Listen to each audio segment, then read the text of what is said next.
round of introductions in a moment, but just going to make this sort of standard housekeeping announcements. One is to say that this meeting is now being webcast, so that's positive, because I think this is the first of our Economy and Skills committees to be, or maybe the second, but yeah, so that's good. If there's no fire alarm anticipated, so if the alarm goes off, if you exit through the main foyer and go down the ramp towards the cathedral and assemble at the bottom of the ramp. We will take a 5-minute comfort break around about the 1 hour mark of this meeting. So that's something to note.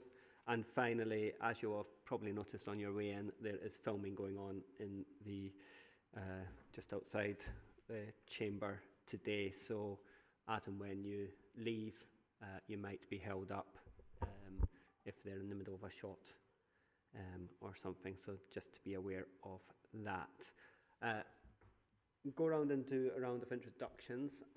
If I start with councillors, go around to councillors, and then we'll get to officers to introduce themselves. So I'll start with you, Kelvin. Thank you, Andrew.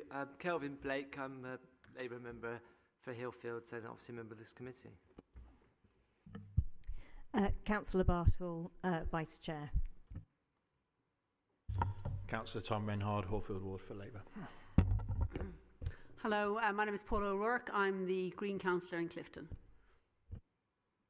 Mark. Thank you. Councillor Mark Weston, Henbury and Brentry. Hi, Councillor Fabian Beckles, St George Troopers Hill, Labour Kelp. Hello, Serena Ralston, Councillor for Clifton Down. Hi, Toby Wells, Green Councillor for Knoll. Good afternoon, my name is Alex Hearn. I'm the Director of Economy of Place at the Council. Hi, my name's Amy Rodwell. I'm the Policy Committee Officer. Hi, Naomi Lynch, Senior Policy Officer. Hi everyone, Anise Creter, Head of Economic Development. Hi, Shane Wells, Performance Advisor.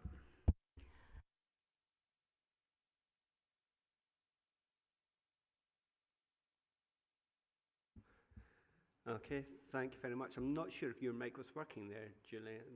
Try again, because it won't now. Yeah. Okay. Good.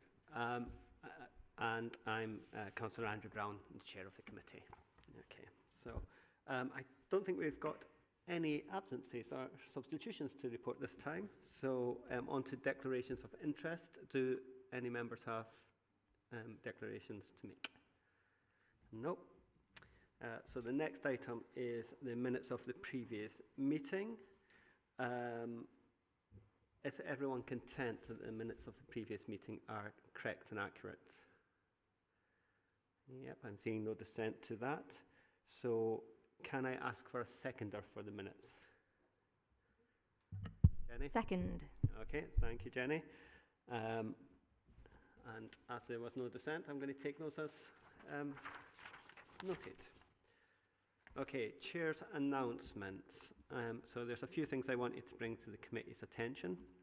The first is to make you aware of the officer decision notices that have been issued since our last meeting. So the first of these was a contract associated with the West of England Food and Drink Sector Initiative that we've previously passed at committee. And that is to award a contract to the Future Food Partnership, KIC, to deliver the technical and product development support for the West of England Food and Drink Sector Initiative. And that's to a value of £237,353.87, if we're going to be really precise. So I just wanted to note that that differs from the value in the original report, which had a value of £188,500, because it also incorporates £50,000 for the accreditation support.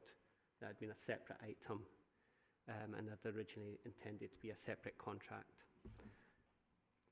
We have also had Homes England grant funding, an agreement for an additional £50,000 of revenue funding to fund a cultural activation strategy for the city centre and Froome Gateway regeneration areas. So that's been added, or is in addition to the £260,000 contract that was previously approved as an officer decision notice in August. So a fresh notice has been issued on for that. And then there was 2 officer decision notices associated with the Operations Centre Tech Update Phase 1. So 2 contracts worth £496,250. Again, that's in line with the committee report that we saw in September. And I was also going to note on that the capital funding bid for Phase 2 of the works for the Operations Centre that we approved, subject to it being subject to internal council approval, is part of the budget paper. So that £1.14 million capital investment in 25-26 has been approved internally and is gone into the council's budget for next year, subject to full council next week, of course. The other updates I wanted to bring to people. So in addition to the Business Improvement District item that's on the forward plan for next month, we're also planning on having items to update members on Temple Quarter and also on the planning service and where things are at with regards to de-designation. The latest on that is that another letter has been sent to the government in response to queries that they had made asking for up-to-date figures. So that has been sent in the past week or so. And so we're hopeful that by the time the March committee comes round, we'll have positive news on that. We shall see. There is also the intent, noted at the last meeting, to organise a briefing on harbour operations ahead of the June committee meeting, which is due to look at the harbour business plan and the moorings policy, and just to help you get across some of the issues within the harbour. We're also planning some work on viability and other obstacles to achieving the building mix we want in the city, and also the associated sort of infrastructure, the issues around building the associated infrastructure that people need to live full lives. And finally, the Western Harbour Draft Master Plan was published last week. I'm sure you've seen that, so I'd encourage you to go and have a look and respond to the engagement exercise, which is at harbourhopes.co.uk. So that's my chair's announcements. Public forum. None of the people who submitted questions or statements are attending today, and therefore we shall take the questions and the answers provided by officers and the statements made as noted. So that moves us on to agenda item 7, which is the place shaping strategy. Julie, do you want to present this? Thank you, Chair. So today we are seeking your endorsement of the Harbour Place Shaping Strategy and endorsement for projects within the Harbour Place Shaping Strategy that should be prioritised for progression over the first 5 years of the programme. It's a very high-level strategy for the harbour, and it has a 20-year horizon, and it's designed to make the harbour more welcoming to all of Bristol's communities, able to adapt to the challenges of climate change and support nature better, and to help it thrive economically, so that both good for the city economy, but also so that the docks become financially self-sufficient. Hopefully, it will bring stakeholders together to pull in the same direction for the harbour and create a public realm and water space that can better accommodate growing increases in the population in Bristol, but also in number of visitors. It's been prepared by consultancy DKCM, who've got considerable experience in working in other post-industrial water spaces around the country. We've been working really closely with the City Docks team for the last couple of years on this, and very much a kind of corporate effort across those two key teams. At the core of it, it's about balancing competing interests, because obviously the harbour is like a really important place for all sorts of activities, and there's only a finite amount of space, and so how you achieve that balance is key. To inform it, we've done huge amounts of engagement, and we've had a particular focus on engaging with less heard from groups And we're particularly proud of the work that we've been doing with Rising Arts and a project called Youth Storytellers, where we work with young people over a series of months. And there's a really great film on our website showing kind of perspectives of the young people on that. Its geographic focus is everything from Junction Lock Bridge to Totterdown Basin, and so it kind of weaves through the city centre and weaves together the three main regeneration areas in the city centre: Western Harbour, City Centre and Temple Quarter. And it doesn't include the new cut. That's the focus of the Bristol and Avon flood strategy, and so we deliberately didn't include that within the focus of this piece of work. If endorsed, it will become a material consideration to be used in determining and planning applications, and it will also be used to inform a work programme and hopefully support funding bids to external sources to bring in money to fund these projects. Obviously, over time, there'll be projects that come up that we've not thought about at this stage of the work, and we need to be open-minded to that and include those in future thinking should they come forward. A big part of the study area falls within the Docks estate, and that's managed by the Harbour Authority. And as you'll know, a decision was made in 2023 to ring-fence the Harbour Authority's finances. So one of the key roles of this document is being alive to income generation opportunities that can help address the deficit in Harbour Authority's funding and help it move to a position that it can be self-sustaining. It identifies over 100 different projects. Some of those are areas of change, so development within the harbour. Some are place-shaping, public realm, water space and transport projects.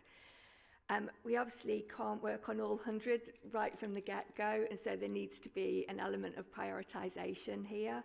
And so we've had multiple conversations to help inform that process, but we've sought to highlight projects that meet the following criteria: that they significantly contribute to the vision. And there's 3 pillars to the vision: that the harbour should be active and accessible, resilient and sustainable, and industrious and creative. They should have a good probability of being funded through external sources or through on the back of development, and that they should make a positive impact to the Harbour Authority's financial position, or at the very least are cost neutral to the Harbour Authority. So on the back of this, we've identified a series of projects that we think will be positive to the Harbour Authority. I'll just quickly identify those, but they're things on BCC-owned sites that fall within the Docks estate, so things like Baltic Wharf Caravan Site and Waterfront Place. There are new commercial moorings, new liverboard and leisure moorings. There are activation on sites in the harbour that are currently not a lot is happening on them.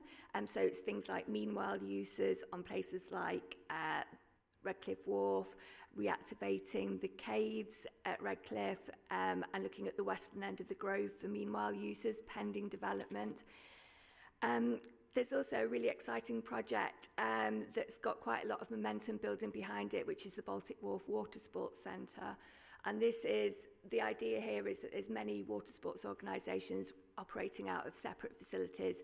For those that are interested, pooling resources, all moving together in the same building so they can share facilities and having complementary commercial uses running alongside that. And then another exciting project on the Albion Industrial Estate, looking to increase the amount of creative and maritime workspace, and again with potential for complementary and commercial income generating ideas alongside that. Projects that are cost neutral to the Harbour Authority that have been identified typically are transport and public realm related.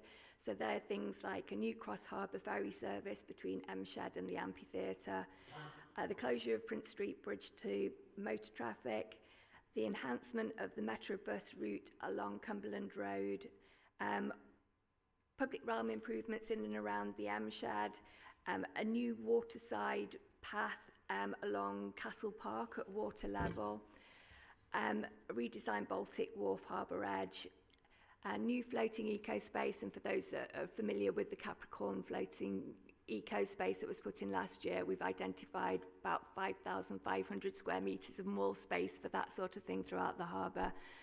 And then behind all of that, a wayfinding strategy, some work to just help people find their way around the harbour. We've done a lot of consultation on the final draft of the document, and we've been pleased with the response rate. People were asked to fill in a fairly extensive online survey. We had 365 responses, and broadly speaking, about 3/4 of respondents strongly agreed or agreed with the various strands of the harbour place shaping strategy, whether that's the vision, the water space plan, or the place plans for individual areas across the harbour. We've subsequently, there was also a chance to provide free text responses, and there was a real richness in the responses from that, and I think that's really helped to sharpen up the document and update, adding a couple of new projects, taking a project out, and really hopefully meeting those responses that were made. So what we're really looking for today, as well as endorsing the strategy and those priority projects, we're looking for you to authorise the Exec Director of Growth and Regen in consultation with the Chair and Director of Finance to take all the steps required to apply for external funding to progress the priority projects identified in the Harbour Place Shaping Strategy, and to the extent successful to accept and spend such funding. So that's kind of our ask for today, really, please. Brilliant. Thank you very much, Julie. As I think, just as I think the scope and scale of the document is impressive in terms of the way that it's structured and the way that it identifies what makes the harbour special and what makes it in different parts, how the harbour character changes depending on what part you're in, and and looks to find ways to enhance that and to really celebrate its diversity, from the water sports element to the cultural and maritime history element to the sort of more leisure uses, as you go around, and also seeks to knit together the land and the water and sort of animate the whole of the harbour area. So I think it's it's a tremendous piece of work which obviously I'll be supporting. I don't think that really needs said.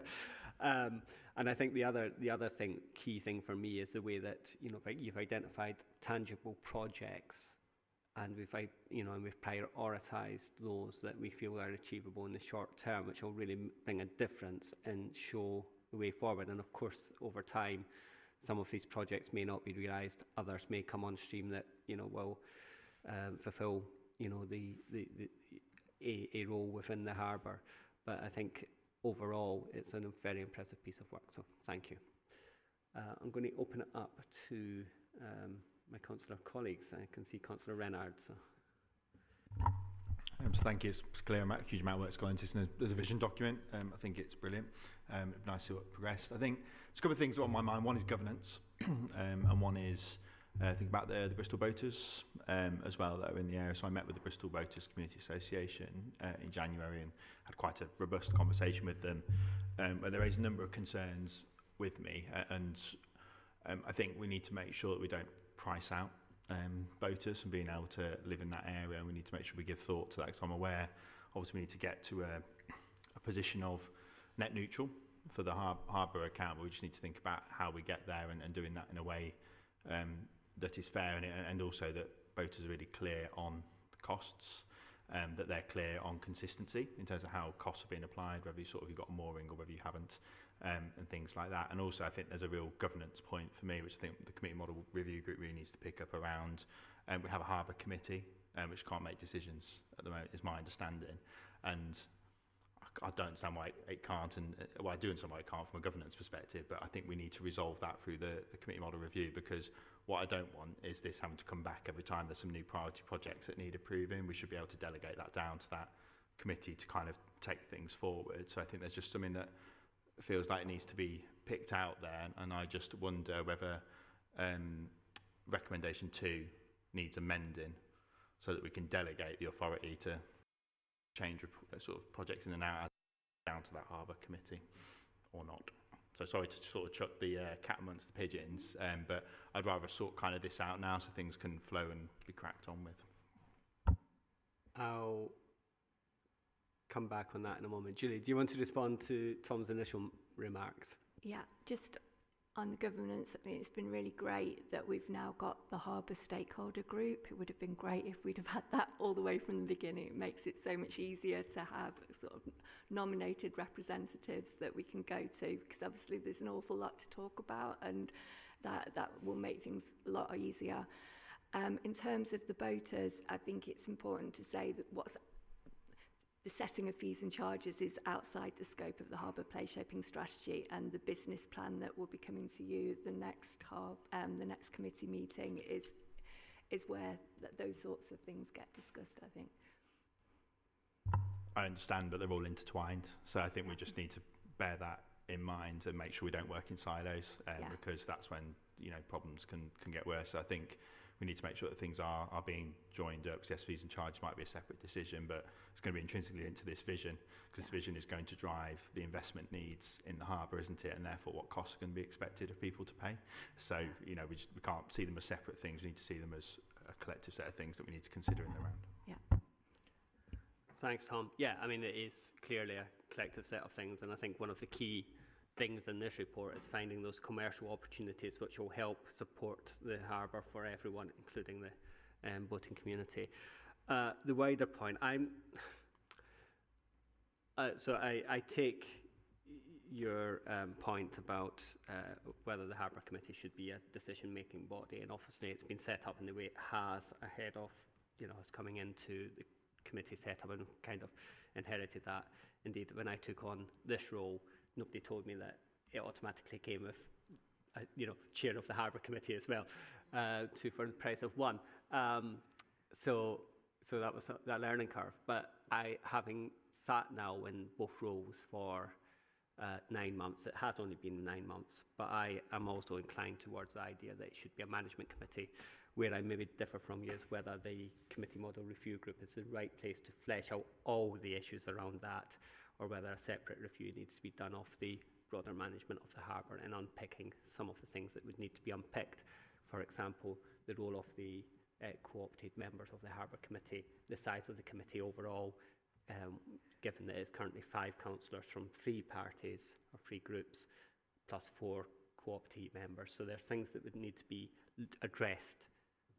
But my direction of travel, or my thought process, is that it's broadly in line with yours in terms of the overall structure for harbour management, having experienced it now for 9 months in the current role. But I'll not say anything more on that at the moment. Now, I did see some other hands briefly. Right, so I think I saw Serena, then I saw Mark, and then I saw Jenny. Yeah, I just want to say what a fantastic piece of work this is. I was so impressed. It's got such vision. If you feel very excited when you read it. I love the atlases as well, the atlas idea of all the different places. It's fantastic, so thank you for your work. I would just make a plea in the long term, though, that we meet the aspirations of the strategy by making sure that design in the built environment is a top-notch. I mean, as you say in the strategy, what people associate Bristol with is the harbour and our maritime heritage. And we've got a lot of development coming on, and we need to do a piece of work there to ensure that the design is the best it can be. So I think that's very, very important. I'd echo Tom's concerns about the boat dwellers as well. No, that's not for this meeting, but there is a fear that the area will, through its own success, be gentrified in some way, and that boat dwellers may feel, might get left behind. So that is a real point too. But thank you. I think it's great. Thank you. Are you wanting to come back, or? Well, it's nice to hear the comments, and the point about quality design, I think, is well made and hopefully picked up in the strategy, and the proof will be in the pudding, won't it, in terms of delivering those projects on the ground. But yeah, certainly agree with that. Mark. Thank you, Chair.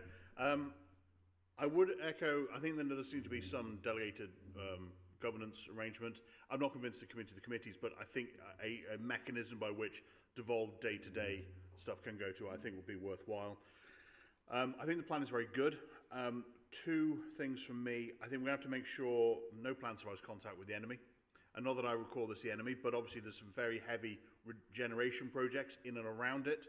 So we're going to need to make sure, probably whatever governance arrangement goes down to it, they're very alive and plugged into the local plan development and regeneration around it, because what happens in the Western Harbour or St Phillips is going to dramatically impact what happens within the harbour strategy. Flag up now, for me, I really don't think we should close Prince Street Bridge to traffic. And I don't think anyone is going to think that that's a surprise coming from a Conservative on this one. I know it's coming to it later, and they're going to do later feasibility studies. So it's in the plan, it's mentioned, and there's all the rest of it. It's very carefully couched. I commend you on that. It's a great document, but I thought that language around it was very successful too. There are only so many bridges across the river, and each one of them, if taken out, reduces the redundancy within the wider transport system. So once you start knocking out one bridge or a second bridge, anytime there's a major traffic problem anywhere in the city, the traffic will flow like water. And the less places it can flow, the less resilience within our system. So for me, I really don't think Prince Street Bridge should close to traffic. So I'm flagging that now. Now, it doesn't stop me supporting it today because it's couched in later feasibility study, but I will put on record I really don't think we should close it. The rest of the document, I thoroughly enjoy though.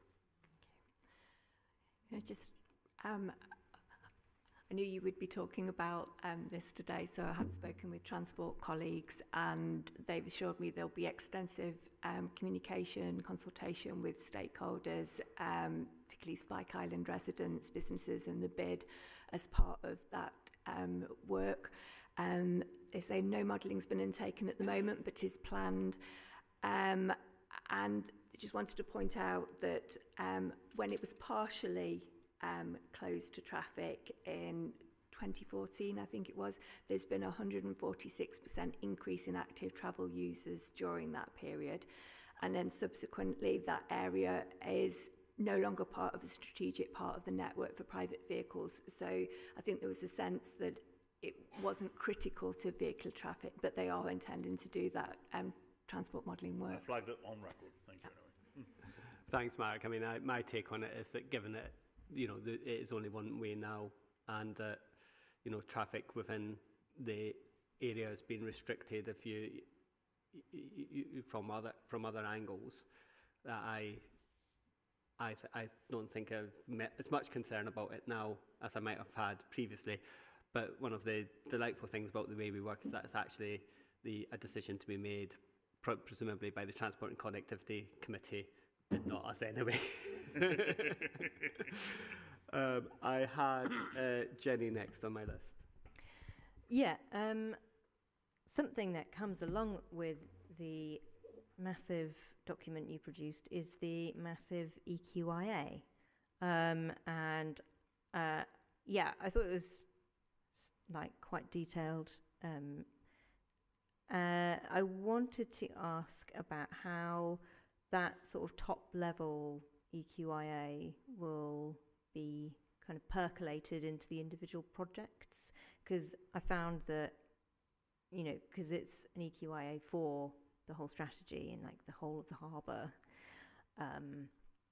it's quite nebulous and detached from perhaps specific projects that we might be doing.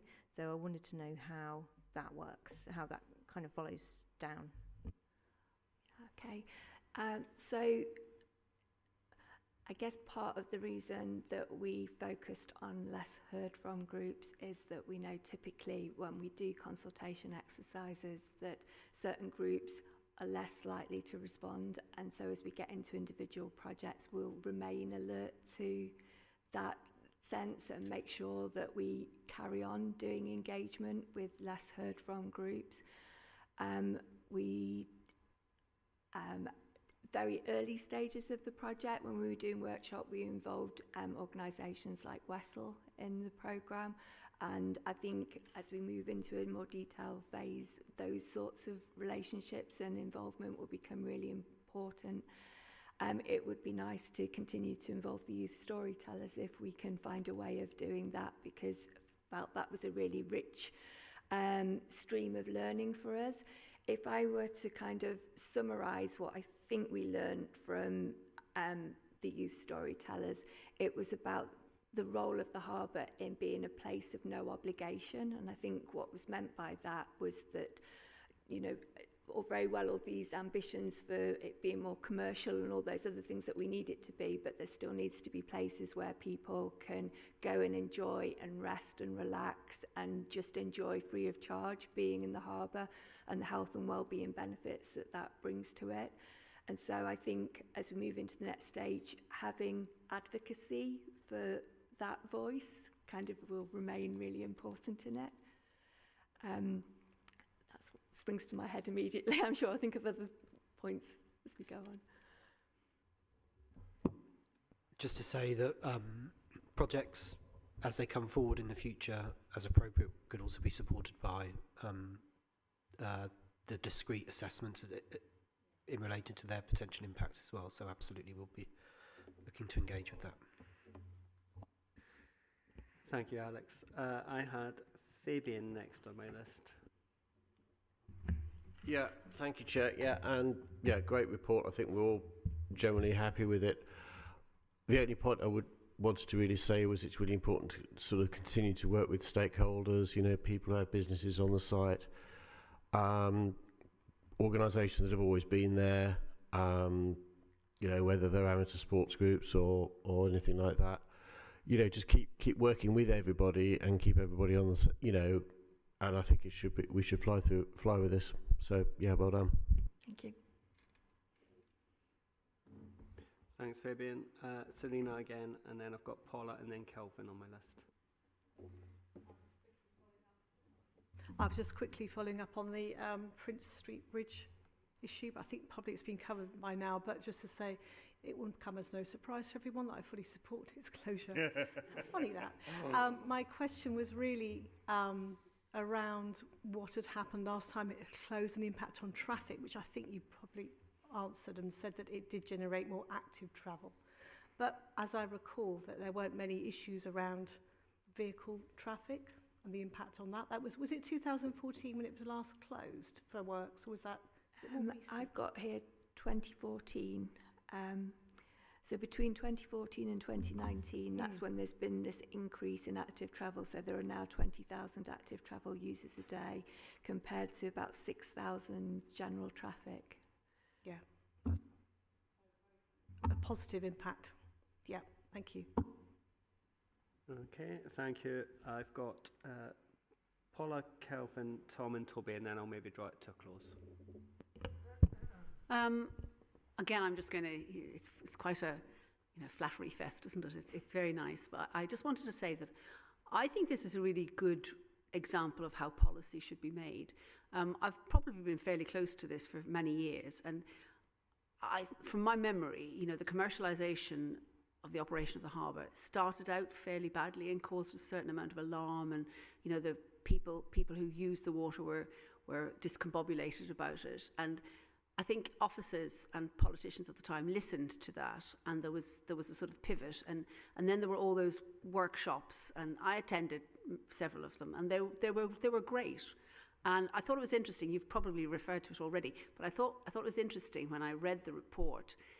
I remembered being in a meeting where somebody from Wessel was there, and there was a lot of conversation about accessibility. And in the report, it actually talks about the cobbles on Welshback and places like that, and having to manage those tensions of people wanting to keep the heritage, but also making it accessible. So I think, it's very reassuring to be able to see that sort of thread going all the way through, that people were being consulted. And I think those workshops were really powerful because there was a wide range of different people who all, I think, at the end of that must have felt that their views were heard. And I think, as I've said, I'm sure there's many more examples in the report where people will follow through. I noticed that one of the things you've got in your illustration is a post-it note where people are saying, I want to be able to go to the harbour and not have to spend any money. So we have listened. So I think it's really good policy. And I think, the vision is great. And, in the next few years, I think it will just really benefit all the citizens, and the harbour will be an amazing place. So thank you very much. Thank you, Paula. Kelvin.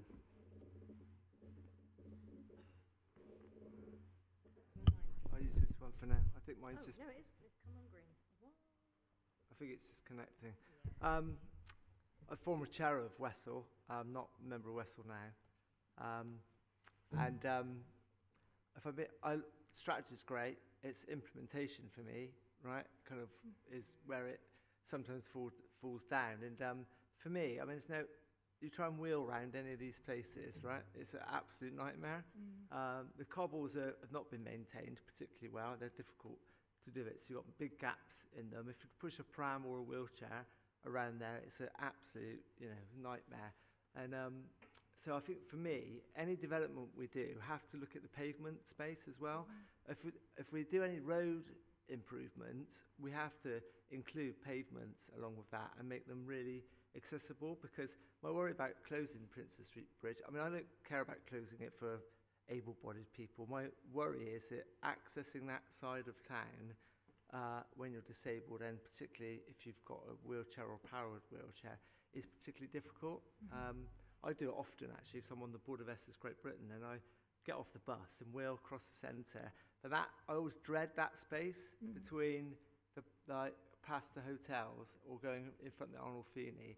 It's a nightmare. It's really difficult to access, and I think we have to be better at implementation, be focused on what, I mean, I think we have to put disabled people's views slightly in front of the heritage argument, because I've seen other cities do it really well, where you've got lots of cobbles, but there's a line across them or a path across them that people can navigate, or at least the cobbles are really close together and there's no distinguishing gaps between them. So I just think that it's a great strategy, and behind it, I think we just have to implement it with people's views slightly ahead of the arguments around civic society and all the rest of it. And they might not like that, but I think it's important if we're going to make the city the most accessible city that this council's voted on as a full motion. So implementation is everything for me.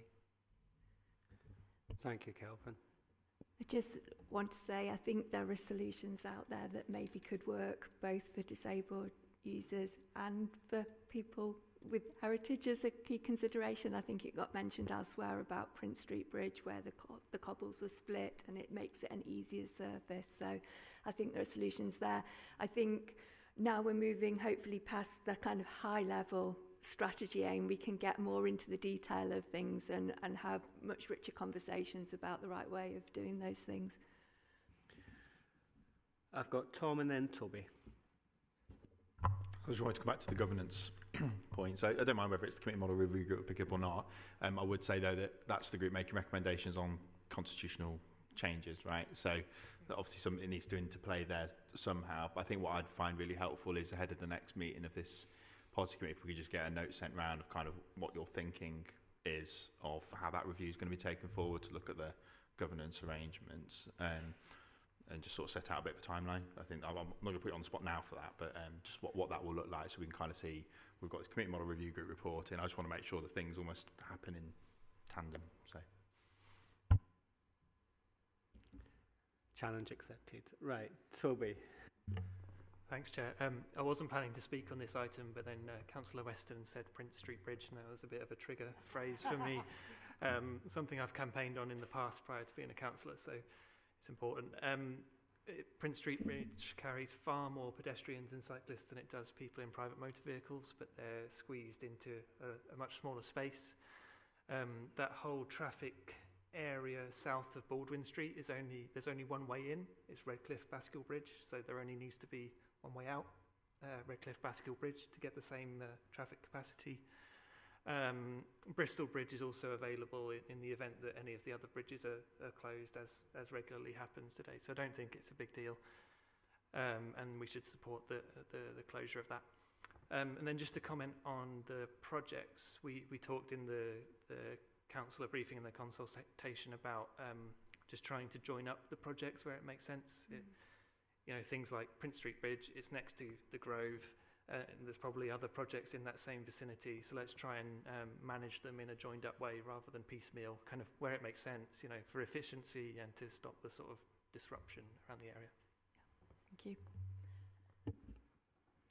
Okay, thank you everyone. I'm going to bring this to a close.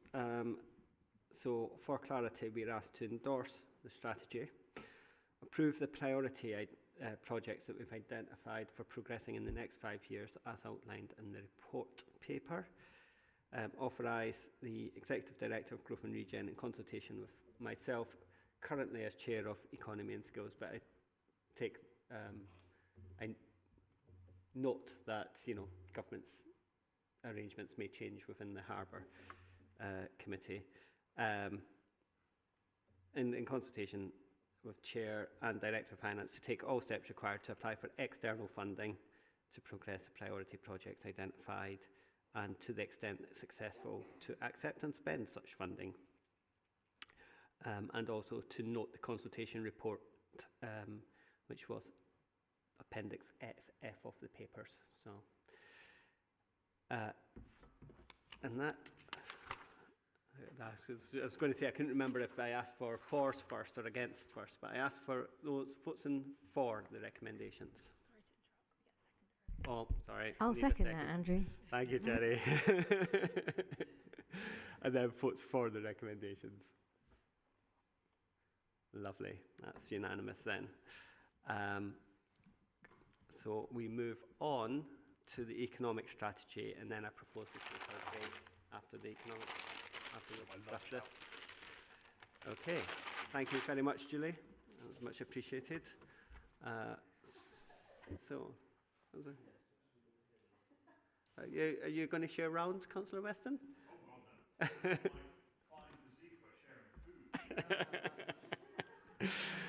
no. Okay.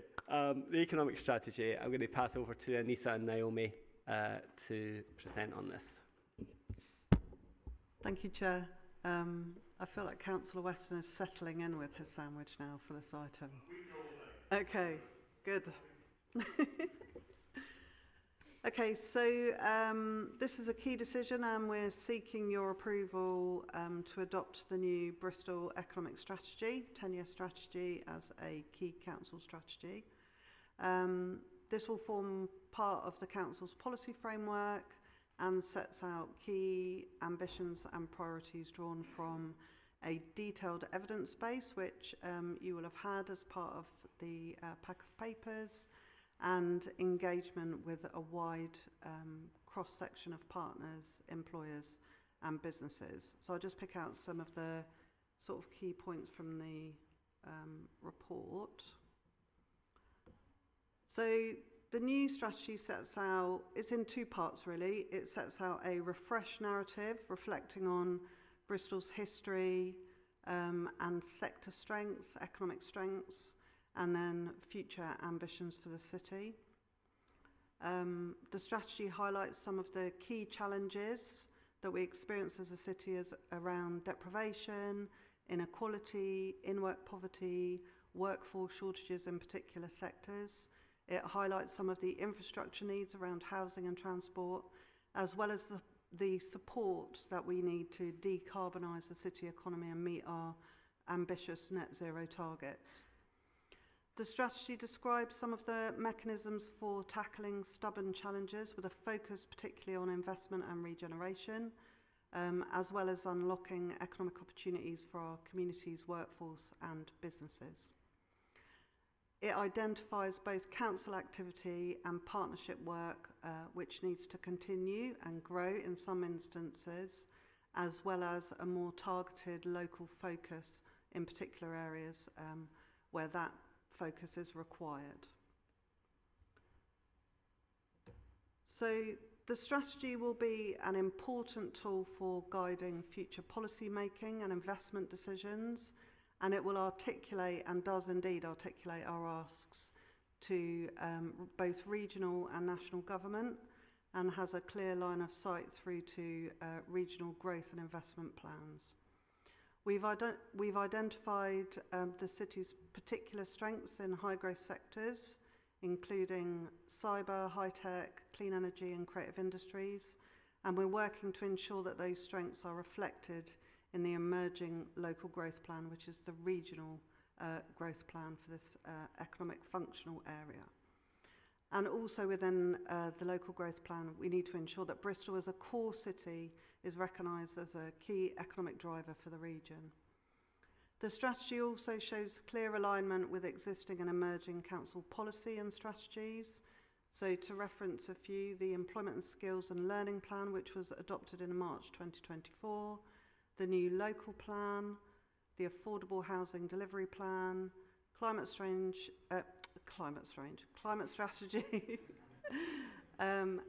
health, oh, don't set me off. Healthier Together 2040 work and the inclusive growth strategy for the Temple Quarter regeneration programme. So that's kind of the alignment and the kind of context in which this strategy is set. So just moving on to the vision and some of the kind of missions that have been articulated within the strategy. So the vision for the new strategy is working together for a fair, green and thriving Bristol. And this introduces a new missions-based approach with the mission serving as a clear statement of the long-term ambitions for the city economy. So the fair mission is around achieving economic equity for our residents and workforce. Our green mission is to create the first net zero city economy, and our thriving mission is to deliver the most productive economic growth of all regional cities.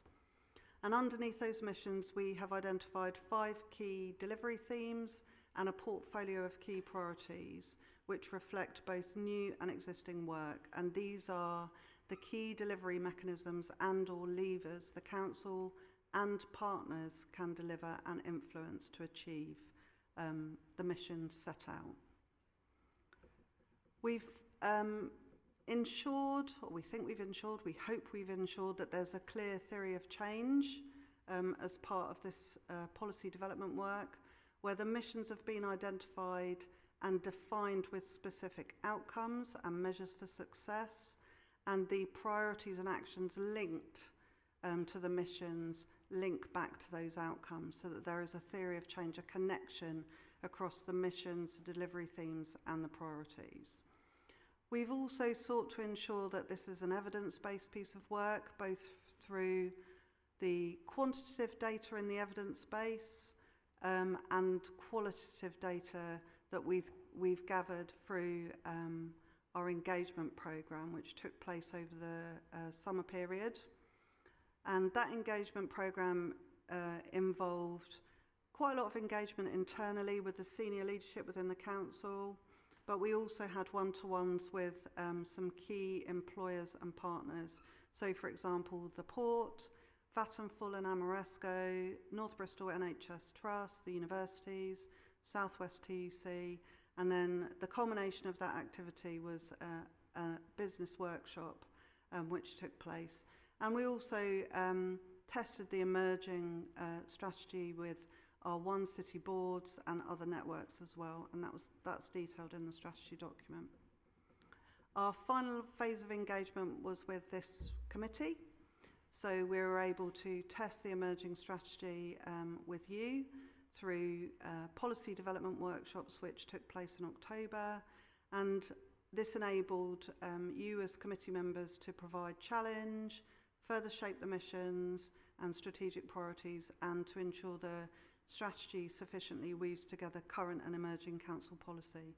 So we're proposing that the new economic strategy is owned by this committee once it's adopted, and then our next phase of work will be to agree a more detailed delivery plan so we can bring the strategy to life.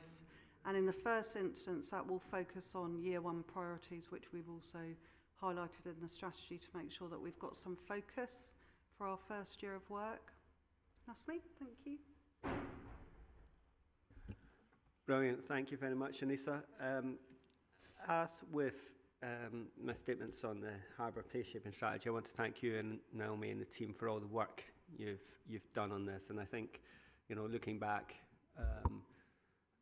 when I first took up the role, it was proposed that we'd see this at an earlier stage as an options paper, and we had a conversation where we pivoted to having the workshops that we did with the whole committee, and I think we've probably achieved a much better outcome for having had the benefit of those extensive conversations.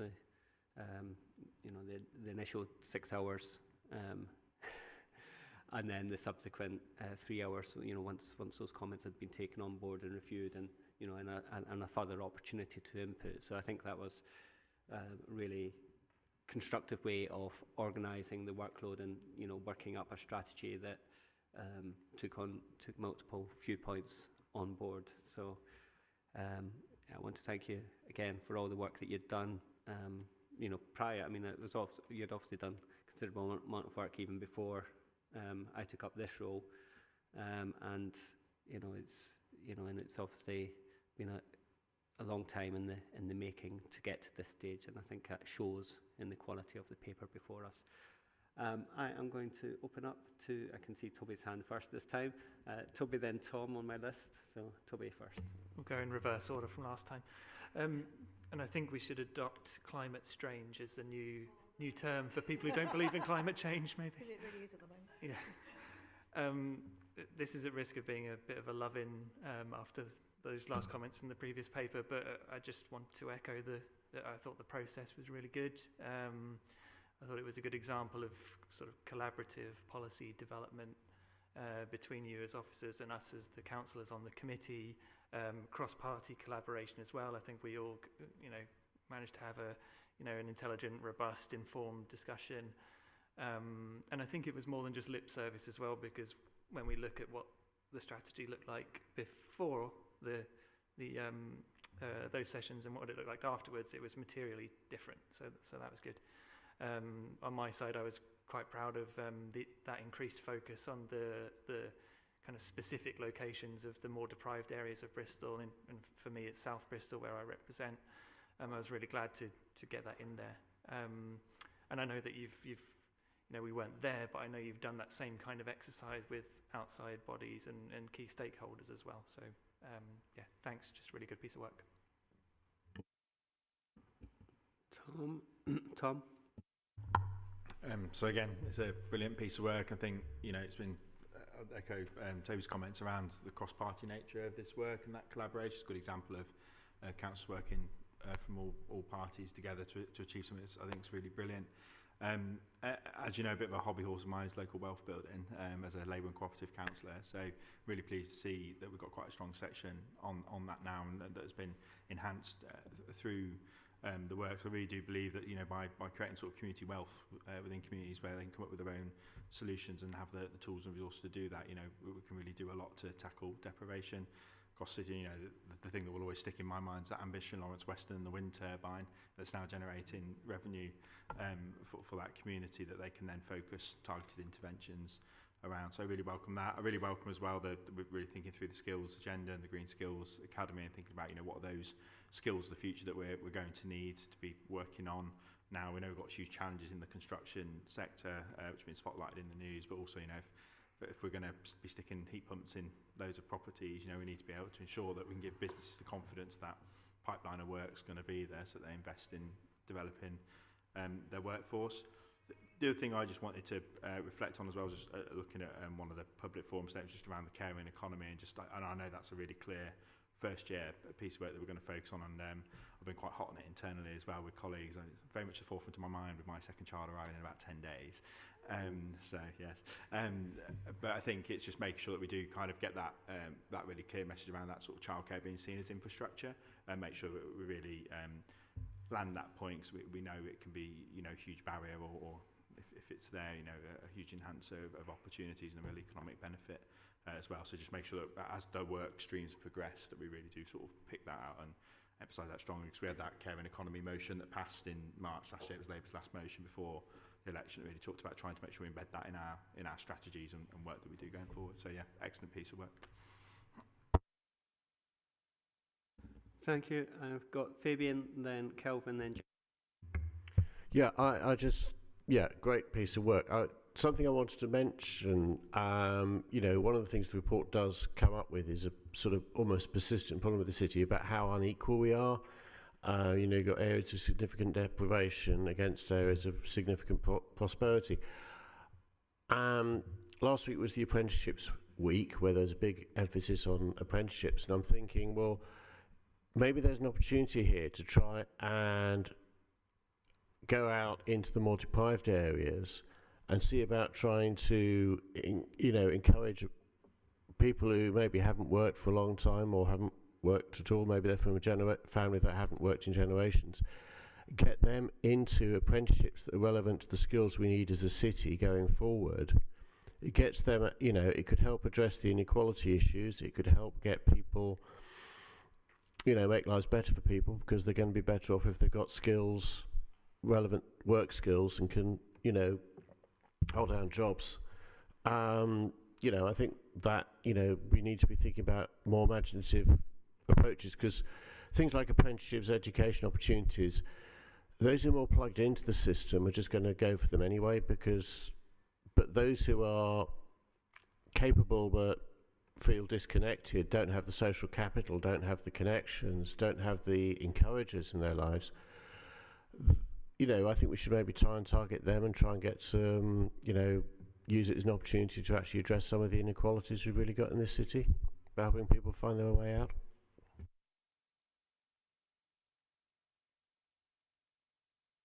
Yeah. Do you want to respond? Yeah, please, if that's okay. Just on, can I respond to Councillor Reynolds' comment on the caring economy as well? Sorry. Yeah, thank you for your comments. On the public forum statement, it also, we discussed this earlier around whether sort of childcare comes through strongly enough. So whilst it's part of the Value the Caring Economy Alliance priority, we're not being explicit around it. So I did think that that was an amendment that we could make, but that piece of work will cover all aspects of care. So childcare infrastructure, care workers and caregivers, which is a broad spectrum, but I think as part of the developing the year one delivery plan, we need to be more explicit about that. So it was really useful. I was hoping she was going to be here today so that I could share that feedback. But yeah, it was helpful to have that statement. On the apprenticeship, so the Employment Skills and Learning Plan does pick up the support around kind of apprenticeships and how people furthest away from the labour market are supported through specific employability support programmes. But one of the things from this strategy as part of the engagement was when we did the employers workshop, the business workshop, was the kind of offer from businesses that they would like to get more involved to address their workforce shortages, for us to use them more. So one of the actions or priorities within the strategy is how we do more employer engagement, more business engagement around kind of their workforce shortages, and work with employment skills and learning to bridge that gap and to support people into some of the jobs that employers are identifying, with employers being champions as part of that. So there's a real offer coming forward as part of our engagement. So we need to make sure that we use that offer and continue to engage with our employers in that context. So yeah, just to respond to that point as well. Thank you. Thank you. And that's something that I, as chair, I'm keen to support Anissa in. We're also going to be chairing the what's it called? The Lifelong Learning, Skills and Lifelong Learning Board. And there's also, I'm also keen that on the One City Board that we try and get as many sort of positive actions, you know, and out of those meetings as we can as well. And some of that will be in this arena of skills, you know, with businesses, trying to encourage them to do the right thing in that area. I have lost my list. I had Toby, Tom, Fabian, Kelvin next. Thank you. Yeah, great strategy. A couple of points. Certainly support Fabian's point about getting long-term disabled people into work. I mean, what we're pushing at the door, what the government's pushing at, that seems to me like pushing in the same direction rather than the opposite directions. Absolutely, more money is going to be coming into that area of support. So us kind of doing the right thing there would make sense both for the individuals, but also for kind of tracking down resources to kind of do some work on that. Second point I'd like to make is that obviously you can't fit everything into this, right? There's so many stuff missing from it, but that's a good thing, not a bad thing. So the sort of development in Hillfields, for instance, there's sort of 7,000 to 8,000 new homes going in there. It's not in here, but it's still a massive thing for Hillfields and, well, for the wider Fish Ponds area, and impact, and that's got an element of mixed development in it as well. So that's welcome. And the third point I want to make is on Figure 4. We've got the map of Bristol and some key employment areas. And it's great you mentioned Southmead. I'm on the board of North Bristol NHS Trust. That's in my declaration of interest already. But there's no mention of UH Bristol. UH Bristol employ 12,000 people and spend £1.2 billion in the city. The NHS is the biggest employer in the city, with about 20,000 staff, basically.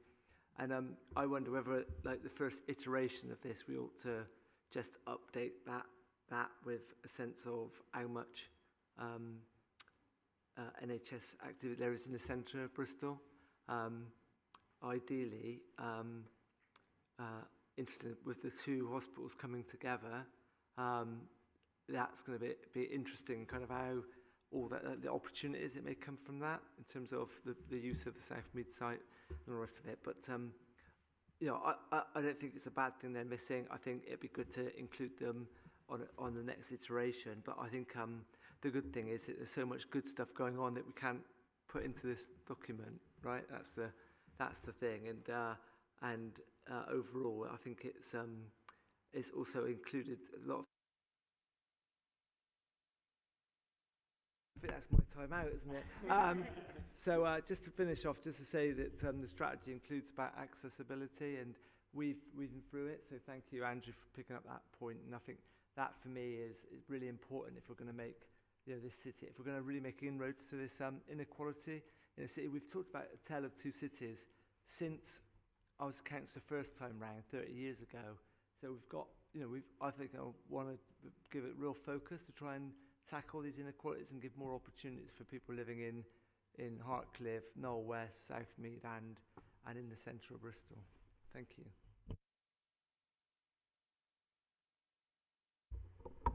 So noting that update, absolutely, we'll capture that, because this has got to become an accessible version. It's just a PDF version at the moment, so we've got some space to make some final amendments. I think that if this is adopted today, then it's yours.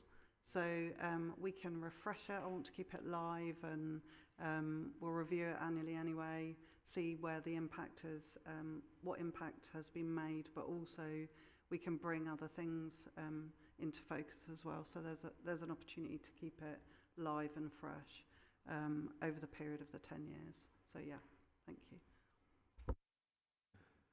Thank you. I've got Jenny, Mark, and then Serena, and then I might look at bringing things to a close.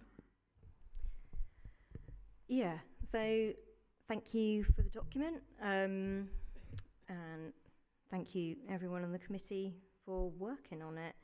I think I wanted to sort of comment on the Greens' position on this, because I think a lot of people in the country perhaps don't really have a good sense of what green economics is. And I think by embedding green economics as one of the three sort of core paradigms in this strategy, hopefully that will show to people who care to look, not that most people will read this document, but it's kind of a proof that there is a key vision that comes through. It's about decarbonisation, it's about the future, it's about equality, and this strategy in particular is about championing Bristol's industries and making sure we provide for the future of people all across the city. So I think from my perspective as a Green politician, that's come through really nicely. And I think the collaboration between all of the councillors from all of the parties in pursuing that kind of common goal was really held together by that the theory of change idea that you had, following through with these key priorities of equality and green and thriving. I think those three things are really a good way of tying it together, and that's why it was so easy for everyone to put their ideas in, because it was a really good framing device. I think it was really clear. So, yeah, thanks for that. Thank you, Jenny. I've got Mark next. I hope you don't mind, Chair. I probably won't go with a party political broadcast. What I was just going to flag here, I like the document, thoroughly support it. And every time we talk about skills and nurturing and actually local growth and things like that, I think I flagged it in the agenda briefing. I think all too often we do forget about trying to work with micro businesses to try and help them grow as well. And by that I mean it's teaching the one man, one woman band kind of thing how to employ that next person that takes them to their next step up.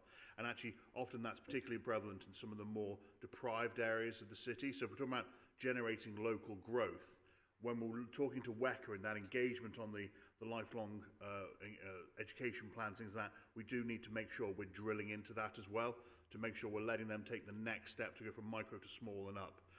Other than that, good document, thoroughly support it, but I would take this opportunity to flag what I think is sometimes being missed when we talk about adult learning. Thank you. Thank you. And Serena. Hi, yeah, thoroughly good document, and I'm proud of the work and that we all did on it, as everyone said, so I wouldn't go over that ground, but it was a very good process, which would be brilliant to see across maybe other areas of the council work as well. Just one small thing, I might have missed this, so apologies, it's more of a question. In terms of the benefits of the university, or the universities, but particularly the University of Bristol, that comes across as really, really strongly. But we had discussed, I think, sort of having a balance between the benefits and some of the challenges. I'm not going to go stress those too much, but things like pressures on services, infrastructure, housing of growing numbers of students. And I just wonder if that I'd missed that, or whether you felt we stressed that enough. And the other thing was, I just heard yesterday something really encouraging about skills in the University of Bristol, actually, that they're opening a micro campus, I think, in Hartcliffe. So I don't know if that was something we reflected in the strategy, but that was quite exciting news. So just those two minor points, really. Shall I come back on both? Thank you. Councillor Weston, absolutely. Our SME base is one of our most important kind of assets, and I agree with you. I couldn't agree strongly enough around how we support our SMEs across the city, particularly in our deprived areas, and how that kind of work around supporting people to become entrepreneurs, to start businesses, is a really important part of that. And working with the combined authority to make sure that we commission kind of locally focused services that enable our SMEs in across the city to take up support, to take that next step, really, really important. And also linked to that, there's a new small business strategy that's going to be kind of pivotal, sort of working with the combined authority on investment around SME and business support, which we're all kind of lined up on. So I think that'll be great. On the universities, I think it was really hard to have that balance within the narrative around the role that the university plays. And we talked about it a lot, I agree. The role the university plays in the economy and the contribution that they make, but also kind of balancing that with some of the challenges around the student population. I think it is reflected, it may not be reflected enough, but I do think it's reflected. Do you have a view on that? Sorry, Naomi. No, it's Yeah, I think, there's a section in there I'm looking at around kind of our population growth, particularly looking at the last 10 years and then where it's projected to grow over the next 10 years. We could maybe pick up with you if that needs strengthened. As you said, there's going to be an iteration before it goes through design. But we have tried to kind of encapsulate that and get the balance. Yep. I think, just to pick up on the university's point as well, it's something that is featured in my conversations with the university and others about, those tensions that exist in the civic discord on the, there's a broad civic discord on the discourse, not the word I'm looking for there, is it? Discourse. There's a broad civic discourse on the role of students in the city, isn't there? But it is something that I have picked up with the university, and I'm sure will continue to be something that we'll talk about, those challenges of how they, how the university plays its full role in the city, and things like the Barton Hill microcampus and the one that's coming in Hartcliffe, it's a part of that jigsaw of things that they can contribute positively to our communities and show that they're contributing to the fabric of our city beyond the economic, the economic measures. I was just just to come back on that, I think it might be, as you say, just worth just strengthening that language a little bit around that, to do with population growth, if in the final version, because we did discuss it quite a bit, didn't we, in our workshops? I'm just thinking. Okay, thank you. I was just going to, is anybody else desperate wanting to contribute? I've not seen any other hands. I've come to the end of my hand, so I was going to just draw things together a little bit. I think there's a couple of comments I would say that have arisen out of the debate. One is about the role of transport that's been mentioned. The role of transport is difficult to understate in the city. We've got the, north, we've got a river running right through the centre, separating the north of the city from the south of the city. And when you look at the maps, it's really telling where the main employment centres of opportunity are versus those areas of deprivation, particularly in the south of the city, where it takes much longer to access those areas by public transport than other areas. And indeed, some of those areas are, you physically couldn't use public transport to get from Hartcliffe, say, to a job opportunity in Avonmouth if it was, on a shift pattern that just didn't accord with the multiple buses you would have to take to get there. So that is obviously a key challenge for the city, which is not a surprise to anyone. I liked the elements of this that look at the foundational economy as well as the sort of sexier sectors, the digital or high tech areas. I think it's really important that we, it's really key that we have, referenced the importance of the jobs that keep the economy going on a day-to-day operational basis. And I think the final thing I would say is that this is obviously, it's not the be-all and end-all. I think Councillor Blake mentioned how there's lots of stuff missing from the policy because it can't cover everything, it won't cover everything. And I like the table on page, particularly like the table on page 11 of the actual document that puts it in the context of the local plan, our local plan as a council, the investment prospectus that the council will be responsible for, but also the regional and national policies. And I think the key thing that to identify from that table is how many of those documents are new or emerging as a result of the change of government last year, and the fact that we are operating now in a new political atmosphere, and that has that presents great opportunities. And I think getting this economic strategy in place at this part of that cycle of those policies and strategies coming through is really important, because it gives us a real hook into, hopefully, into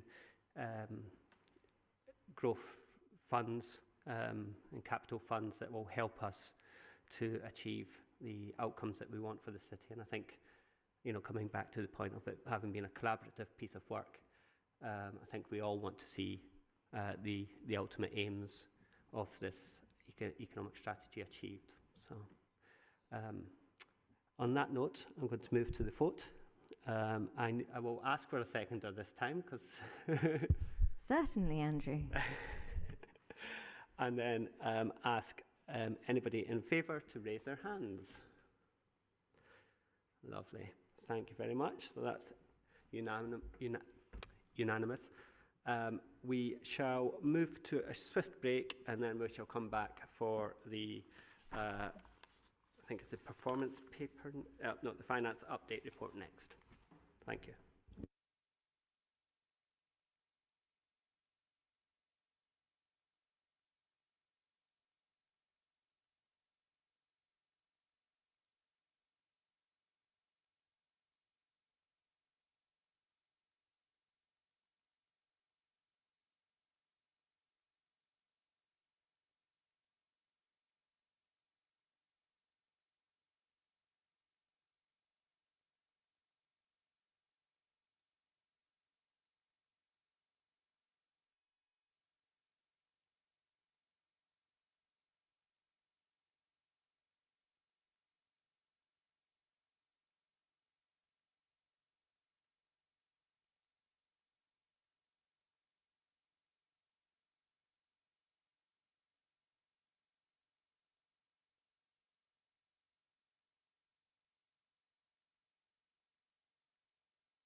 Right.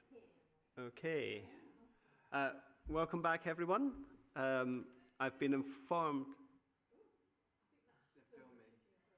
Oh, I've been informed that that this session is going to be made even more interesting than previous sessions.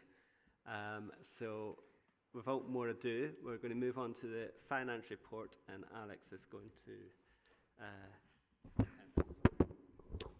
Thank you, Chair. So, as we often do at these meetings, bring a finance report covering the revenue and capital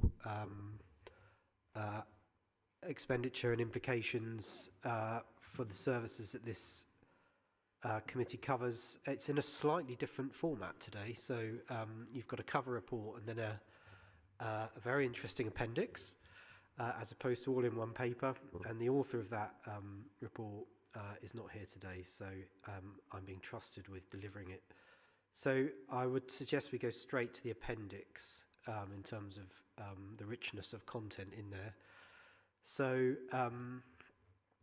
I suppose just to summarise the services within this committee, this is a P8 finance report, so of course we're at P10 at the moment in real life, so this is a bit of a retrospective. And as at P8, we're effectively looking to balance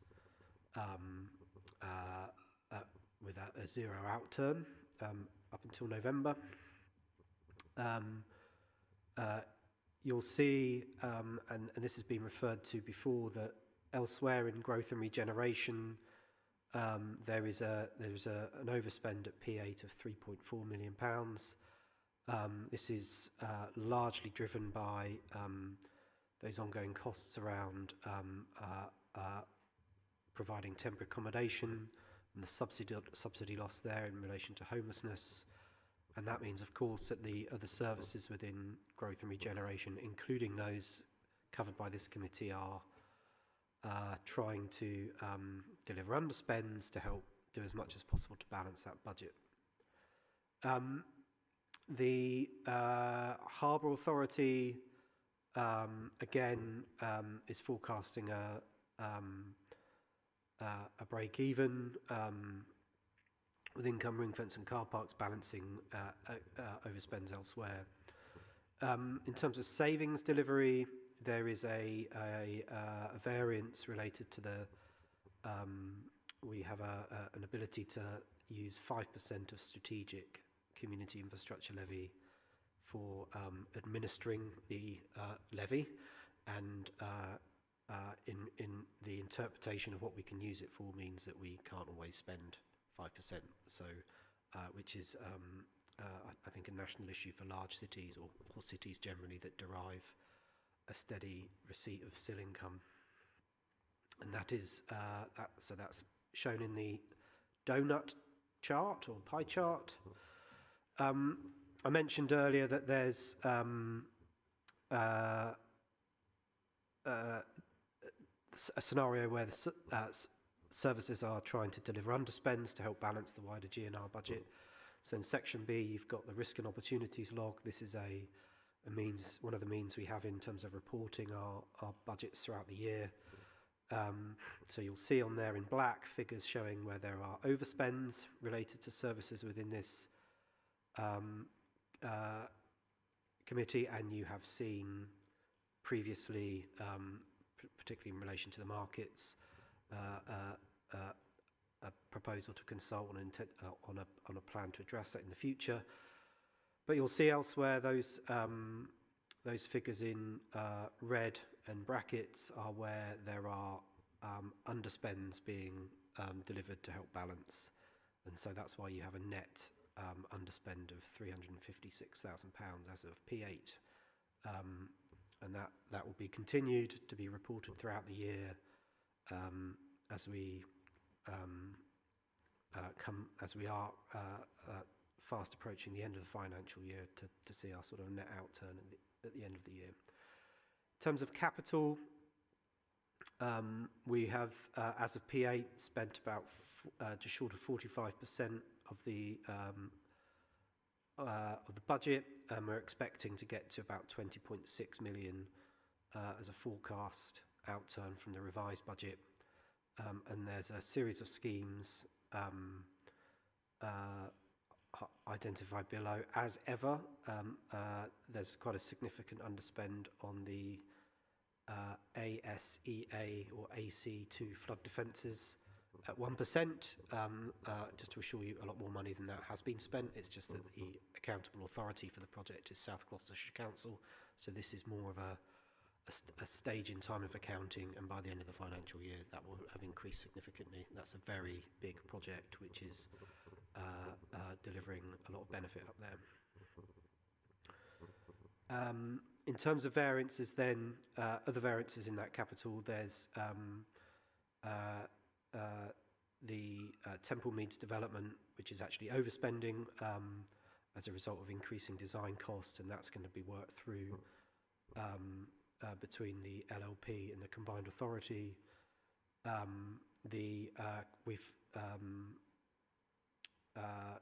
We're short of about £600,000 expenditure on COVID recovery, as reported,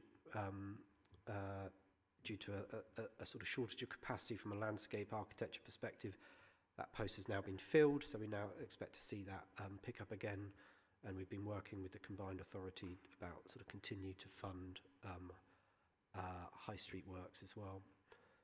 And then elsewhere, you'll see that there's been there's variances in relation to the Bedminster Green regeneration, and then South Bristol light industrial workspace with a slight overspend, and we are in discussions with the combined authority about that. Harbour. So again, looking to the forecast is to get to 100% expenditure of the revised budget by the end of the financial year.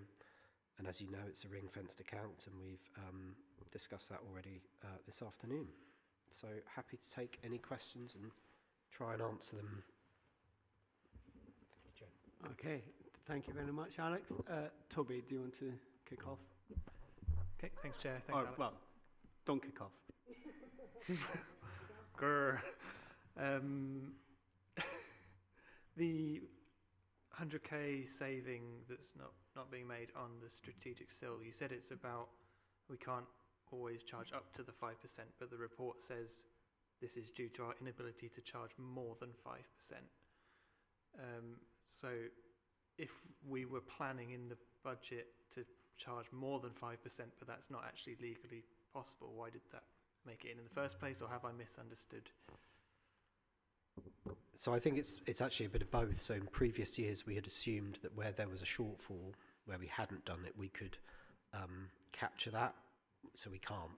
So we're caught by that you can never spend more than 5% in a year, and also there's only so many things you can spend your money on. Thanks. And just one other question on the Temple Quarter one. So are we expecting Wecker to plug that gap?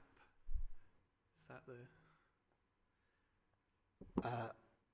Not necessarily. I think it will be a decision of the board. Of course, the combined authority are part of that. I mean, it's not unusual for where there's increasing design fees or construction fees to seek additional funding if required, but it would have to be subject to a bid and a business case. But okay, thanks. So that board to sort out. Thank you. Tom. So I just wanted to quickly pick on something in risk and opportunities, section B, and the staff savings within regeneration. So are we carrying a number of vacancies at the moment? And if so, what's the impact on our regeneration projects that are being delivered across the city? Thank you, Chair, as well. So you're quite right. So generally across the council, we've been asked to show expenditure restraint this year in order to deal with the in-year budget pressures. So where there are posts which are not absolutely sort of service critical, or where they're not covered by grant funding or covered by income, as the director I have discretion over whether they should be filled or not because of our financial position. It does mean that some of our more strategic work will have been slowed down, but it's not necessarily on work that is where we're in negotiations with developers or anything like that. But it does mean that some things that would have happened this year will have to wait till the next financial year. Just a quick follow-up to that, could you give us a sense of what those projects are that are being delayed? In detail, right now, I'm not able to, but I'm very happy to provide an answer, actually. Thanks, Alex. I think it's worth saying it because it sort of relates back to the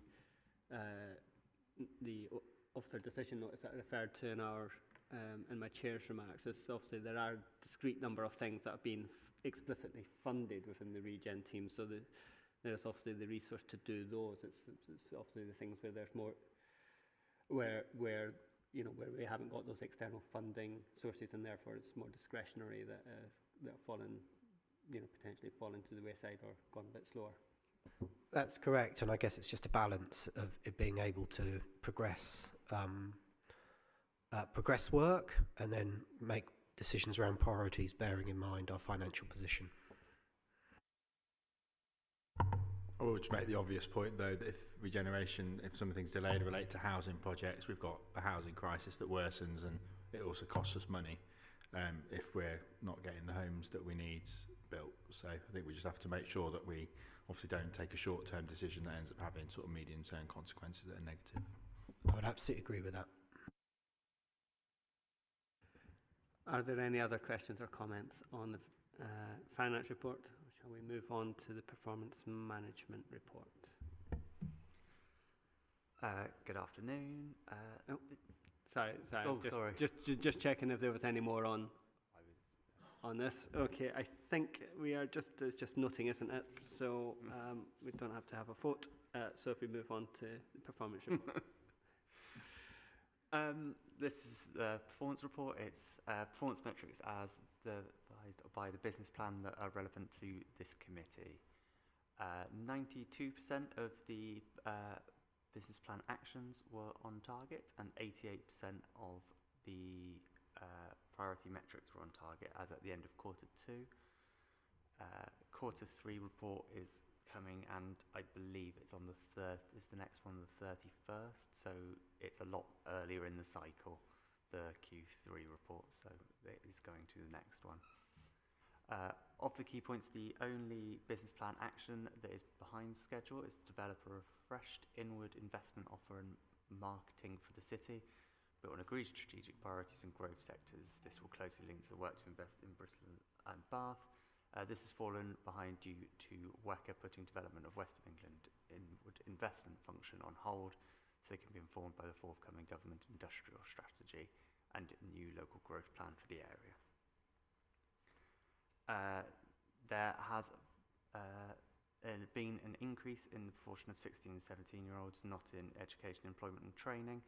This is ahead of target, although it has increased in quarter 2.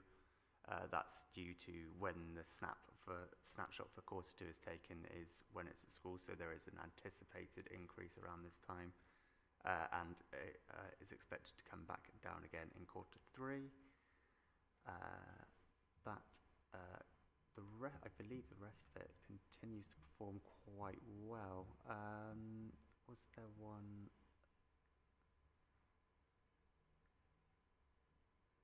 I think that probably covers the vast majority of the sort of challenged bits. If there's any questions, I'm happy to answer or take them away to be answered. Serena.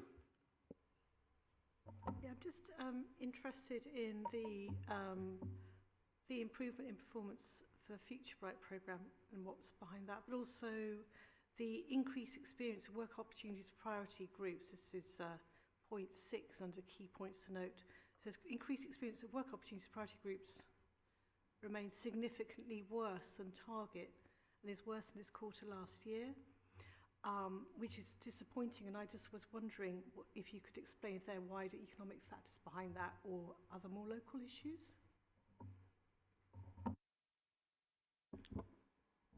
I'm afraid I'm not able to explain that in detail, but I'm willing to provide a written answer. seems that there's a real need to get, we were talking about earlier in terms of the economic strategy, get people into real jobs, link them with employers and support them. So yeah, I'd be really interested in that topic. Thank Sure, you. I'll engage with my counterpart in employment and skills and get an answer for you. Thank you. Okay, thank you. Mark. Thank you, Chair. First of all, I think I say this every time. I generally am concerned of how we're recording social value. I just think, as someone who used to write bids, I know how easily it is to fudge that stuff. I'd be quite intrigued to see a breakdown of what we deem social value on that, but I can ask that for another time. The one thing for me, or two things to me that jump out, one big one is BPOM 269, a number of adults aged 19 or over who progress from all employment support activities into employment or better. So, Q1 target is not applicable, Q2 target is not applicable, then annual and quarterly target is not applicable, but the arrow is going down. What target is the arrow going down against, and what should it be at? What was the reference number on that again? BPOM 269. It's literally the last one, unless I'm in the wrong place. Yeah. Yes, that's a good question. It's in the appendix. We can take that away, Mark, and Yeah, because it seems that we're not achieving against a target that we don't know. There is no targets against. Then how are we doing badly against outcome it? We're not doing its direction of travel compared to where we were last year, rather than at the same time last year. It would be nice to know what last year's figure was, Yes, so we know that the would- direction. that would be useful, Is it a case yes. of it's we're on 428 and last year was 429? At which point I'm going to go, meh. If it was 804, then I'm going to be a bit more concerned. I can come. Can I just leave it with you? I If can you come let back me to know. you on that. I will be able to answer it relatively quickly, but I will come back to you with an answer. Okay, thank you very much. Any other questions? Oh, Yep. Sorry, Mark's got another question. Sorry, BPPM 268. Increase the number of adults in low pay work or receiving benefits accessing work support. Now, quarters 1 and 2, it says, one below, 270. Increase wins work communities priority groups. It says numbers are typically lower in quarters 1 and 2. I think if it's one of those where we're going to expect it to rise dramatically in quarter 3 or 4, then it might be more useful for us to see where we would expect it to be against quarter 1 or 2 last year, so we know that although we're below the annual target, we're still on trend to meet the target. And I know some of our metrics do have seasonal massive fluctuations. On that one, I don't quite know where that fits. Should I be worried or not? I believe for the neat and not known one, that one has got seasonal targets built into it. I think this does have seasonality to it, but probably not to an extreme enough level to incorporate it into targets throughout the year. So I think it's more about when the activity tends to happen. So there tends to be activity post, like when schools return and things like that. But I'm not sure enough work has been done around how quantifiable that is to set targets against it in that way. I understand. At that point, for me to know, again, just one of those, we're custodians as well, looking at the data. So I'd be interesting to know where quarter 2 last year was compared to quarter 2 this year. And I can therefore compare the two. So I'll know whether quarter 1 this year was better than quarter 1 last year, quarter 2, and so on. Rather than give me the annual figure, let me see where the tracking is, if that's possible. And if I could just leave that with you, I don't need it today. Yeah, that's fine. I can discuss about how that is incorporated into the scorecard online as well. Thank you. I'm now done, Chair, I promise. That's fine. It's a very good question, and it's one that's come up in agenda meetings and in our chair's briefing whenever we're looking at iterations of this report as it's been in development, and it's obviously not we've not quite cracked yet. I've got Jenny and then Tom. Yeah, I did just want to comment on the fact that I've said that exact comment several times about not just this one, but about several, and I literally don't understand what is like the process is for getting this changed, because are we going to come here in another quarter and say the exact same thing? I don't want that to happen. So can you please explain what action you have to take and in whose hands it is to change this? Because, like, is it something that politicians have any impact on, or is it just like, no, we're just going to say this again and again? The targets are set annually, and and will be reset soon. So the process is sort of going through that process at the moment. So it is likely that, although for this it should be less so, because by the end of quarter 3 it should be most of the year by that point. So the seasonality of it should be less impact on it. And for Q4, it's just, that's what the targets have been set against originally. But it is something we're trying to take into consideration going into setting of targets for next year. Okay, I think that's clear enough. I'm not sure it is, because we set an annual, but those quarterly ones can be changed. It's not just the annual target divided by 4. They can be set in different ways. Yes, so, but they need to be set by the service at the point of setting the targets for the year. Yeah, I know, which was. Oh, sorry. Yeah, so I think that the issue is, at the moment, what we can't distinguish is between just something that's maybe a divided by 4 target, which isn't even quite, because 2,850 isn't half of 6,100. But it's the point about being able to distinguish between that and actually, is there an issue against performance for this point in the year? And, you know, we're not getting that from that narrative that's there about that distinction between those two things. I think knowing, yes, the figure a year ago is helpful, but just having a bit of a clearer narrative about that point. And, you know, I don't know if chairs have been involved in the setting of those targets this time, but I would suggest going forward that there is a lot more scrutiny of it, because certainly cabinet members were previously quite involved in that process. Yeah. I do agree with you. They need to be set more robustly against what would be expected. I don't know how that target is set, as I've only relatively recently taken over doing these ones, but I'm happy to look into it, and I will ensure that any commentary against the Q3 is more robust against it. It's really a matter for the PCCB, isn't it? So to get picked up, I just want my colleagues having to sort of say they've raised it several times and it come back again, but I appreciate it's for you to take away to. I think I can see Serena's indicated. I was just going to say, you know, yes, in the short term, more commentary will at least give us more context, and that help overcome these.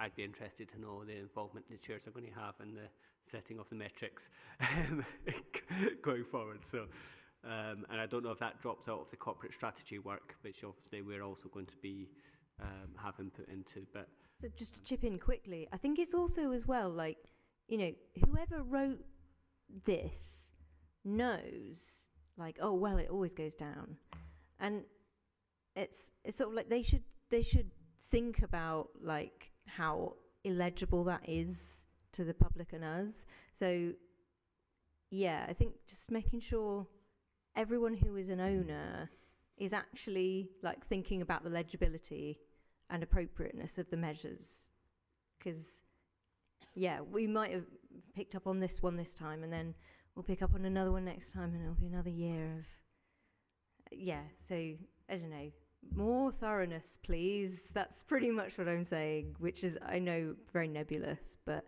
without looking too much behind the curtain, I've written the Q3 report already, so I know what the comments are around Q3, and that the manager responsible for that metric has recently returned from maternity leave.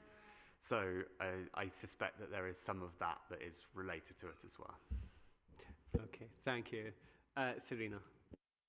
Just reiterating, really, also suggesting you might need to take an action away from this, that we minute that we have some oversight into how these targets are set, or into target setting, and more clarity. So I think it needs to be minuted in some way, that we have more involvement, would you say?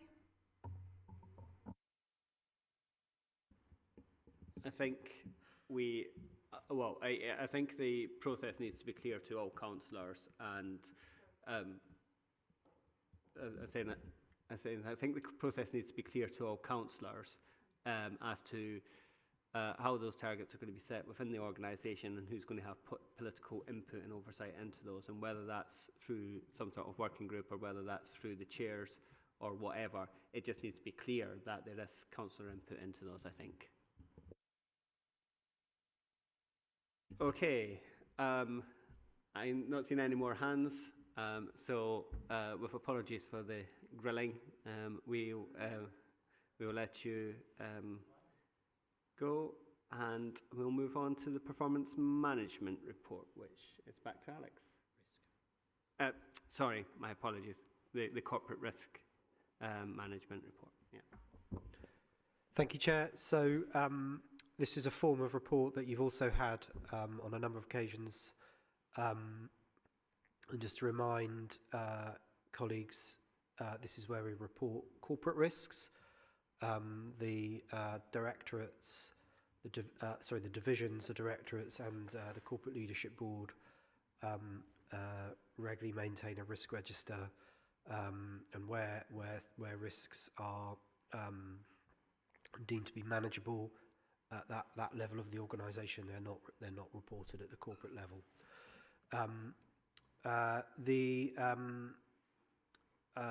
A bit of a change in this report. So just to remind everyone as well, this is a Q3, part way through Q3 report. So again, we're at the stage where we're providing a report for about November last year, which is not for the full way through the quarter, and of course we're already part way in Q4, so that's to do with the lag of the production of the reports of the committees.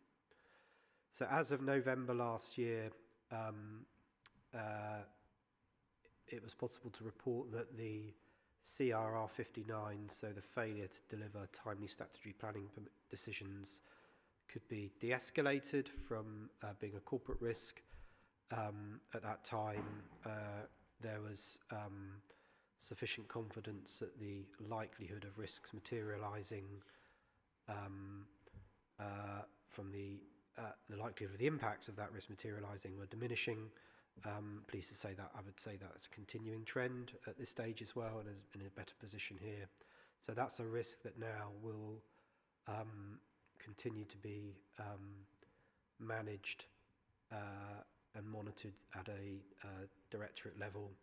And I know this is of interest, and Chair, you mentioned this before, so the Council was expecting to hear in November that we would be de-designated. The Council wasn't de-designated. We tried again, and they're pleased to see our progress, but have asked us to write again. So at the third time of asking, we shall see whether formal de-designation will occur.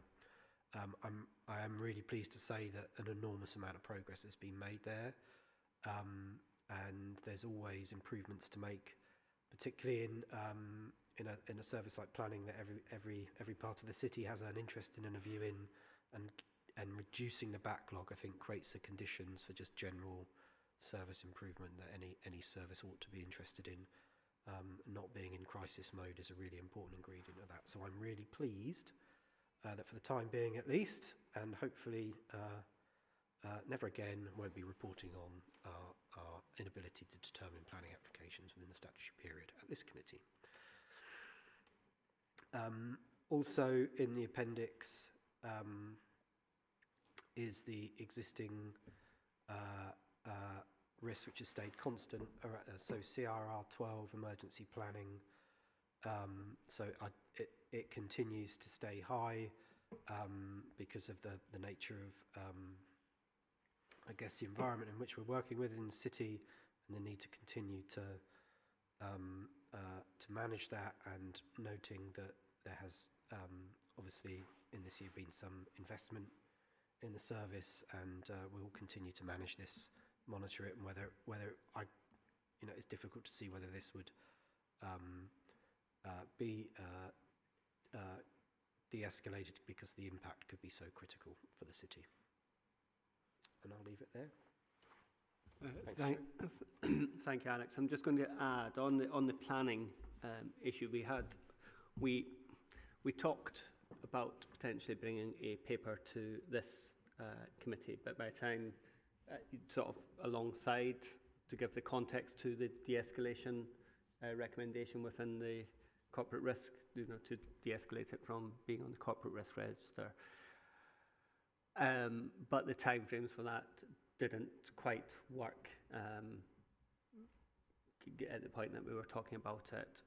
We could have had a informal briefing session, but we've ended up with the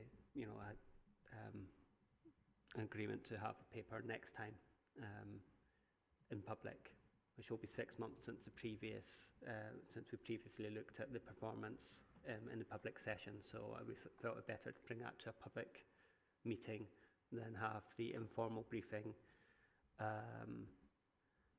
And hopefully, as we say, we hope that by that point we will have had the de-designation, and it will be very positive. But the figures are much more positive, and that's what's reflected in this. Toby, I saw your hand up. Yeah, planning performance. I don't really know how I should feel about it, because we've got a risk report from November, so I'm trying to project myself back to then and think about where were we then. We've had a performance report which has one planning metric in it that doesn't really tell the whole story. So I'm glad that there's a report coming to the next committee, but it's really frustrating that we haven't had more regular updates on planning performance. It has been a risk that's right up there within this committee's remit, and we have asked for it, and it's been very slow to get here. So it's a bit, I really hope we do get de-designated. Obviously, we all want that. But yeah, it's a bit frustrating to not to have really been able to monitor the progress against that quite robustly. Thank you. Tom. It's great to hear a report will be coming forward so we can look at it in public. I think what would also be helpful is I'm aware there's been an independent review of the planning service, hasn't there? That's been going on. It's been scrutinising the planning committee meetings, and yeah, so one of my colleagues, Don, was talking to me, Councillor Alexander was talking to me about it. Some of that work has been being done by an independent scrutiny of the planning committees. So could that be brought as well? So, looking at the function of them, isn't it, I think, and how they're operating. So, last year we engaged the services of the Planning Advisory Service to advise us. We have previously provided some updates on that, but very happy to resurface that. We're not in constant dialogue with them, but they often offer to check in with us, and we've been getting some advice from them, as well as support from an organisation that's helped other councils with where they had serious backlogs as well. What's really interesting about that is the comment Councillor Wells makes about the metric is that there are really useful metrics as well that are not reported there that really focus the minds on what's important to getting an efficient service moving. So the overall work in hand, for example, which has been one that's really been coming down in recent months and weeks, and that provides a foundation for much more improvement. Yeah, so it'd be really helpful to kind of hear more about that alongside this specific de-designation piece as well, because I think we want to understand that, we are taking forward best practice in terms of how both development control committees are being run, and that things, aren't being called into planning committees unnecessarily when they don't need to be as well. So it would be good to understand some of what's going on there.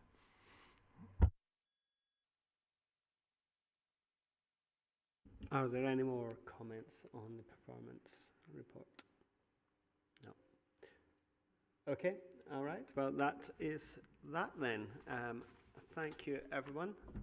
Thank you to the member of the public who has sat stoically through the whole session. And indeed to Alex from the LDR. and we shall meet again on the 31st of March. So put it in your diaries.